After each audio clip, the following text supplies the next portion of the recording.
शुक्राना गुरु जी, अनंतम अनंतम शुक्राना गुरु महाराज। गुरु महाराज, पहले तो आपको हर चीज़ का शुक्राना, और आप हम सबको अपनी ब्लेसिंग्स दे रहे हैं इस शिव पुराण के ज़रिए। गुरु महाराज, बहुत बहुत शुक्राना। हम बहुत ब्लेस्ड हैं कि हम आपकी संगत हैं और आप हमें हर तरह से ब्लेस कर रहे हैं, हमारे कर्म काट रहे हैं। गुरु जी, बहुत बहुत शुक्राना। बहुत बहुत हमारी गलतियों की माफ़ी गुरु महाराज। हमें स्वस्थ शरीर देने का शुक्राना गुरु जी।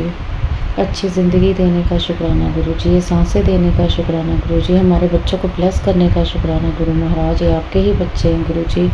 बच्चों को पढ़ाई का दान देने का शुक्राना गुरु महाराज। सबको धन दौलत, सबको स्वास्थ्य देने का शुक्राना गुरु महाराज। सारी जो प्रॉब्लम्स आप अपने ऊपर ले लेते हैं गुरु महाराज, उसका बहुत बहुत शुक्राना गुरु महाराज। ये ज़िंदगी देने का शुक्राना गुरु महाराज।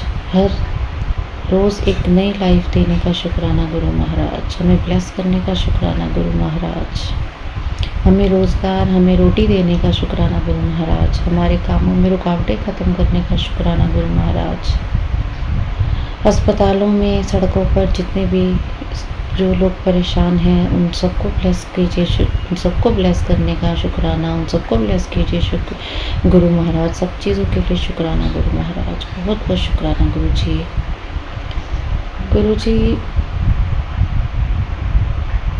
मैं आपके सामने जैसा आप जो भी बुलवाते हैं, मैं वही बोलती हूँ, और मुझे नहीं समझ में आता कि मैं क्या बोलूँ क्या नहीं। आप जो बुलवा रहे हैं महाराज, मैं तो बस शब्द मेरे हैं, वाणी मेरी है, बट जो आप उसमें पावर डाल रहे हैं, जो उसमें आप शक्ति डाल रहे हैं, वो आपकी इतनी महान शक्ति। ये मेरे परमात्मा, ये मेरे शिव जी, ये मेरे भोलेनाथ, ये मेरे महाकाल, ये मेरे भूतनाथ। जितना भी सिमरन करूं, जितना भी पाठ करूं, उतना कम है। आपके चरणों में हर चीज़ का शुक्राना और गलतियों की माफ़ी। गुरु महाराज, मैं आपसे रोज़ यही प्रार्थना अरदास करती हूँ कि आप जो ये शिव पुराण में जो आप अपनी शक्ति डाल रहे हैं गुरु जी, सबका भला हो, सब रोग मुक्त हो गुरु महाराज। सबका कल्याण कीजिए, सबका कल्याण कीजिए गुरु महाराज। सारी संगत खुश रहे, सब खुश रहे गुरु जी। सब किसी में अहम ना आए गुरु महाराज, हम में किसी में अहम ना हो, और ना घमंड हो, ना हम ये कहें कि ये चीज़ मैंने की है, वो चीज़ मैंने की है। हमने कुछ नहीं किया। ये सिर्फ एक इंसान का बस एक एटीट्यूड है, ईगो है, अहम है कि ये मैंने किया है। नहीं, ये गुरु महाराज आप ही करा रहे हैं। हम तो सिर्फ एक ज़रिया हैं, और वो ज़रिया बनाने के लिए भी बहुत बहुत शुक्राना, बहुत बहुत शुक्राना गुरु महाराज। बस इस कल्याण की कामना करते हुए आपके चरणों में मैं आज के शिव पुराण को पढ़ना चाहती हूँ, ताकि इसके जो पवित्र शब्द हैं वो सारी संगत के कानों में पड़ें, वो इसे श्रवण करें और ब्लेस हों, और सब रोग मुक्त हों, सबका कल्याण हो गुरु महाराज। एक एक अक्षर मैं जब पढ़ती हूँ तो मैं गुरु महाराज गहराई से पढ़ने की कोशिश करती हूँ, क्योंकि मुझे पता है कि आप इसके एक एक शब्द को आप ब्लेस कर रहे हैं। वो मैं देख सकती हूँ, पढ़ते हुए मैं भी उस चीज़ को महसूस कर रही हूँ महाराज। और बहुत ही बहुत शुक्राना, हर चीज़ का बहुत शुक्राना, ज़िंदगी में आने का भी बहुत बहुत शुक्राना। चलिए गुरु महाराज, मैं आपकी आज्ञा लेते हुए ये पाठ को शुरू करती हूँ। ओम नमः शिवाय, शिवजी सदा सहाय। ओम नमः शिवाय, गुरुजी सदा सहाय। ओम नमः शिवाय, शिवजी सदा सहाय। ओम नमः शिवाय, गुरुजी सदा सहाय। ओम नमः शिवाय, शिवजी सदा सहाय। ओम नमः शिवाय, गुरुजी सदा सहाय। ओम नमः शिवाय, शिवजी सदा सहाय। ओम नमः शिवाय, गुरुजी सदा सहाय। ओम नमः शिवाय, शिवजी सदा सहाय। ओम नमः शिवाय, गुरुजी सदा सहाय। ओम नमः शिवाय, शिवजी सदा सहाय। ओम नमः शिवाय, गुरुजी सदा सहाय। गुरु महाराज, जैसे ही मैं ये पाठ करूं, आप मेरी जीवा पर आइए, ताकि मैं मेरे ये जो पाठ कर रही हूँ मैं, इन पाठ के ज़रिए गुरु महाराज आप सबको ब्लेस कर सके और आप सबका कल्याण करे। गुरु महाराज मेरी वाणी में उतरिए और मुझे शक्ति दीजिए कि मैं इस पाठ को बिना किसी रुकावट के संपन्न करूं। संगत जी, गुरु जी का मंत्र जाप किया कीजिए और गुरु जी का नाम लेते हुए अपनी जीवा को पवित्र करते हुए चलिए पाठ शुरू करें। भगवान शिव के लिंग एवं साकार विग्रह की पूजा के रहस्य तथा महत्व का वर्णन सूत जी कहते हैं। शौनक, जो श्रवण, कीर्तन और मनन इन तीनों साधनों के अनुष्ठान में समर्थ न हो, वह भगवान शंकर के लिंग एवं मूर्ति की स्थापना करके नित्य उसकी पूजा करे तो संसार सागर से पार हो सकता है। वंचना अथवा छल न करते हुए अपनी शक्ति के अनुसार धनराशि ले जाए और उसे शिवलिंग अथवा शिव मूर्ति की सेवा के लिए अर्पित कर दे, साथ ही निरंतर उस लिंग एवं मूर्ति की पूजा भी करे। उसके लिए भक्ति भाव से मंडप, गोपुर, तीर्थ, मठ एवं क्षेत्र की स्थापना करें तथा उत्सव रचाएं। वस्त्र, गंध, पुष्प, धूप, दीप तथा पोहा और शाक आदि व्यंजनों से युक्त भांति भांति के भक्ष्य भोजन अन्य नैवेद्य के रूप में समर्पित करें। छत्र, ध्वजा, व्यंजन, चामर तथा अन्य अंगों सहित राजोपचार की भांति सब सामान भगवान शिव के लिंग एवं मूर्ति को चढ़ाएं।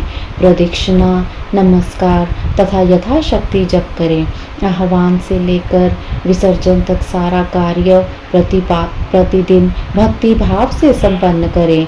इस प्रकार शिवलिंग अथवा शिव मूर्ति में भगवान शंकर की पूजा करने वाला पुरुष श्रवणादि साधनों का अनुष्ठान न करे तो भी भगवान शिव की प्रसन्नता से सिद्धि प्राप्त कर लेता है।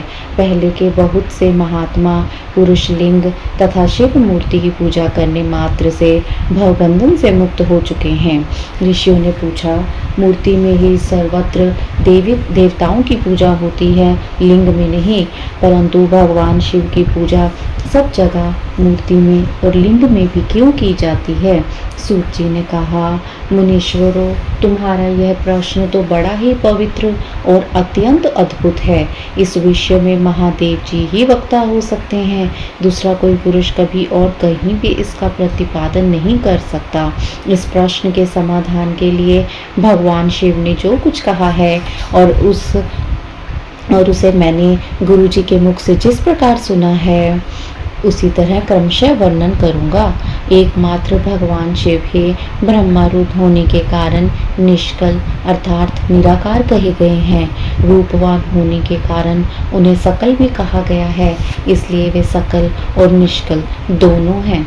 शिव के निष्कल अर्थात निराकार होने के कारण ही उनकी पूजा का आधारभूत लिंग भी निराकार ही प्राप्त हुआ है, अर्थात शिवलिंग शिव के निराकार स्वरूप का प्रतीक है। इसी तरह शिव के सकल या साकार होने के कारण उनकी पूजा का आधारभूत विग्रह साकार प्राप्त होता है, अर्थात शिव का साकार विग्रह उनके साकार स्वरूप का प्रतीक होता है।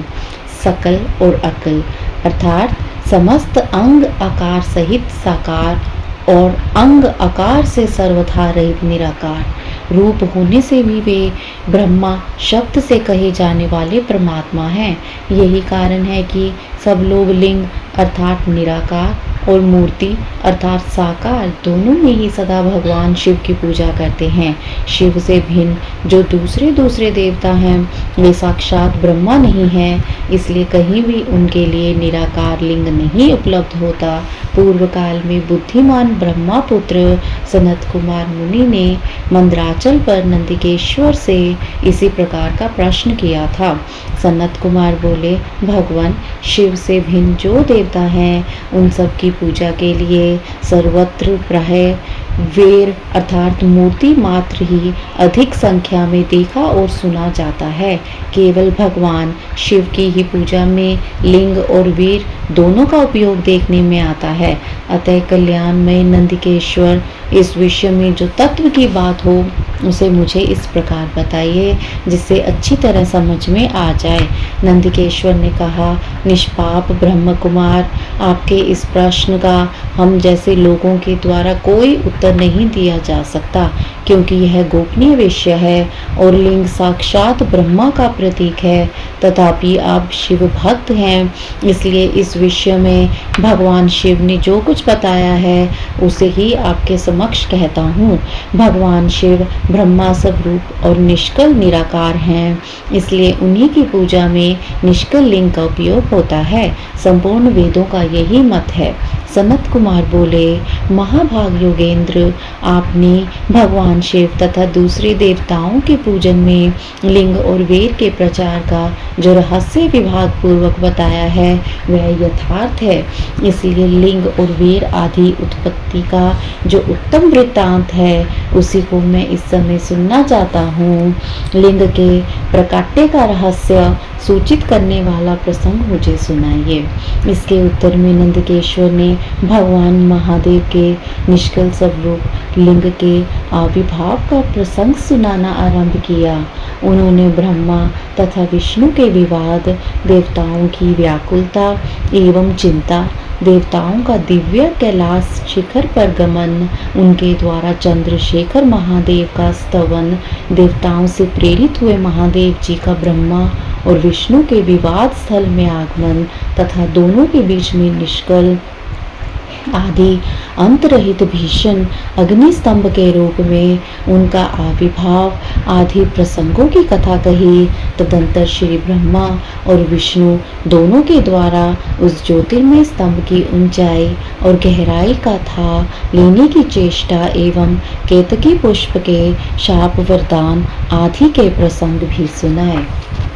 संगत जी, यहीं पर मैं आपसे आज्ञा लेते हुए जो मैंने गुरुजी का आज गुरुजी ने हमारा ये आज का पाठ संपन्न कराया है, मैं उसके लिए बहुत बहुत शुक्राना करती हूँ। गुरुजी महाराज आपके चरणों में और सारी संगत जी को भी उनके कल्याण की कामना करते हुए गुरुजी से अरदास करती हूँ। आप सब संगत स्वस्थ रहिए और खुश रहें, मैं गुरुजी से यही बोलती हूँ। और आज का पाठ यहीं विराम करते हुए मैं कल फिर आऊँगी अगले अध्याय के साथ। मुझसे शब्दों के उच्चारण में गुरु महाराज कोई गलती हो गई हो तो मुझे क्षमा करें। जय गुरु जी, शुक्राना गुरु जी। ओम नमः शिवाय, शिव जी सदा सहाय। ओम नमः शिवाय, गुरु जी सदा सहाय। जय गुरु महाराज।